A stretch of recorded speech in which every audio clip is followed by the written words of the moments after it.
Hello friend, welcome to my YouTube channel. दोस्तों, आज मैं आपको पाठ प्रस्तावना कौशल के बारे में बताऊंगा। इसे इंट्रोडक्शन स्किल के नाम से भी जाना जाता है या माइक्रो टीचिंग की एक कौशल होता है। अगर आप बीएड या बीटीसी कर रहे हैं तो आपके लिए यह वीडियो उपयोगी हो सकती है। अगर आप फाइल बना रहे हैं माइक्रो टीचिंग की, तो फाइल बनाने के लिए सबसे पहले आप ऊपर कौन सा कौशल है उसका नाम लिखते हैं। जैसे यह है पाठ प्रस्तावना कौशल, तो मैं यहाँ पाठ प्रस्तावना कौशल लिखा हूँ। उसके बाद आप विद्यालय का नाम लिखते हैं जहाँ से आप बीएड या बीटीसी करते हैं।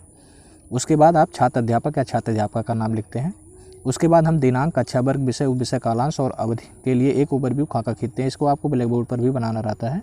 जैसे आप कौन से दिनांक को पढ़ा रहे हैं, कक्षा क्या है, विषय क्या है, इत्यादि। आज मैं यहाँ पे हिंदी विषय के अंतर्गत व्याकरण उपविषय के बारे में बताऊँगा, जिसका प्रकरण है सर्वनाम। प्रस्तावना कौशल में प्रकरण जो है वो बच्चों से निकलने के बाद ही लिखते हैं। हालाँकि मैं आपको यहाँ पे बताने के लिए पहले से ही लिख दिया हूँ। उसके बाद हम कौशल के घटक लिखते हैं।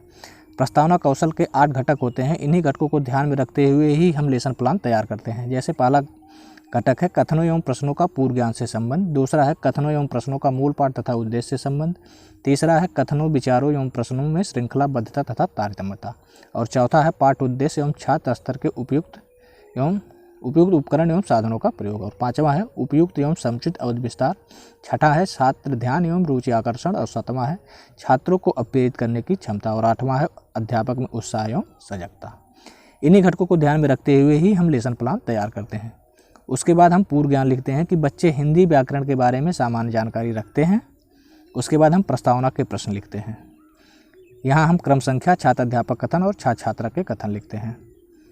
अध्यापक बच्चों से क्वेश्चन करेगा कि बालक बालिकाएं पढ़ने के लिए कहाँ जाते हैं, तो बच्चे बताएंगे सर विद्यालय में जाते हैं। अब यह जो क्वेश्चन है पहला, ये पूर्व ज्ञान से संबंधित हो गया। और बच्चे जो उत्तर देते हैं उन्हीं उत्तर को अध्यापक पुनः दूसरा क्वेश्चन बना लेता है। उसके बाद दूसरा क्वेश्चन बच्चों से अध्यापक पूछेगा कि विद्यालय में बालक बालिकाओं को कौन पढ़ाता है, तो बच्चे बताएंगे सर अध्यापक पढ़ाते हैं, अध्यापिका पढ़ाते हैं, उनके यहाँ जो भी पढ़ाते होंगे उसके बारे में बताएंगे। उसके बाद तीसरा क्वेश्चन हम करेंगे कि अध्यापक हिंदी विषय के अंतर्गत बालक बालिकाओं को क्या क्या पढ़ाते हैं, तो बच्चे बताएंगे सर गद्य पढ़ाते हैं, पद्य पढ़ाते हैं, व्याकरण पढ़ाते हैं, इत्यादि। अब यहीं से हम फिर चौथा क्वेश्चन ले लेंगे कि हिंदी व्याकरण के अंतर्गत सर्वनाम शब्दों के बारे में आप क्या जानते हैं। अब यह बच्चों के लिए समस्यात्मक क्वेश्चन हो गया। अब यह इसके बारे में नहीं जानते हैं तो नहीं बता पाएंगे। उसके बाद हम उद्देश्य कथन कहेंगे कि बालक बालिकाओं, आज हम सब हिंदी व्याकरण के अंतर्गत सर्वनाम शब्दों के बारे में अध्ययन करेंगे। उसके बाद हम निरीक्षण तालिका बनाते हैं, कौशल के घटक और टैली चिन्ह लिखते हैं। आप जितने घटकों का प्रयोग किए रहते हैं उसके लिए जो निरीक्षक पीछे रहता है, जो मॉनिटरिंग आपका करता है, यहाँ पे सही या गलत का निशान लगाता है। जैसे प्रश्न पूर्व ज्ञान से संबंधित थे तो सही, अगर नहीं रहेगा तो गलत काट देगा। इसी प्रकार सभी घटकों के लिए वो अपना सही या गलत का निशान लगाता है।